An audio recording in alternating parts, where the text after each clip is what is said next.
I think overall there still is a driver shortage, but it's not nearly as urgent as it was, say, 3 years ago before the pandemic. I think most of the LTL carriers in particular did a great job at incentivizing drivers and bringing them in. Truckload market, oh, what do you think about that, Matt? I think it got really tough. I think that's why your truckload pricing went up 30, 40, 50% in 18 months early during the pandemic. Was there was an elevated need for it, and we weren't able to produce drivers at the rate they were needed. As that need has cooled off a little bit, especially in the spot market, pricing's come down, availability's gone up in the spot market. You don't need as many drivers when there's not as much demand.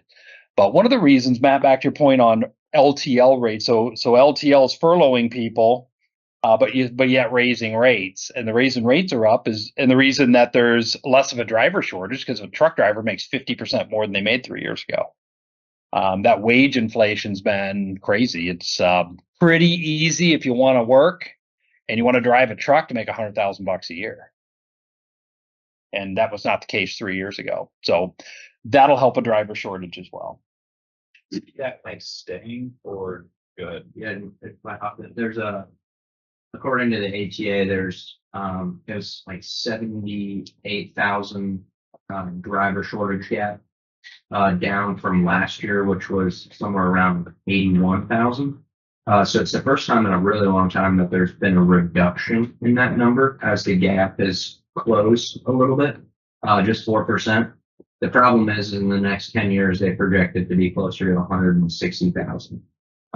So while we took a step back in 2022, 4% reduction, they're expecting around 100% increase in the next decade. So the driver shortage in the short term has felt ease if you're looking at it from a short-term solution. From a long-term, they're still seeing that there's going to be more retirees than there are going to be new entries into the position. So still a threat, certainly.